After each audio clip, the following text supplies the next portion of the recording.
Welcome to the Salmon Runs YouTube. Enjoy the video. You start by measuring the door opening precisely because fit determines function.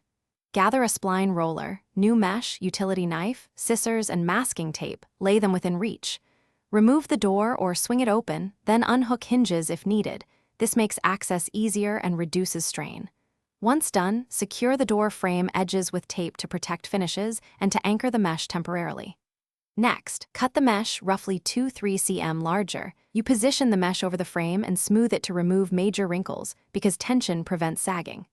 Start at a corner and press the spline into the channel with steady pressure. This locks the mesh in place. Work along one side, then opposite, keeping equal tension. This prevents distortion. After all sides have spline set, use a sharp utility knife to trim the excess mesh flush with the channel. Make controlled, shallow passes so you don't nick the spline or frame. You now remount the door and check operation. Open and close it several times, watching for snags or misalignment. Make small hinge adjustments, 1/4 turn at a time, until the latch engages smoothly and gaps are even. Inspect the perimeter for light or gaps and add thin foam weather stripping where larger than 2 mm to keep insects out.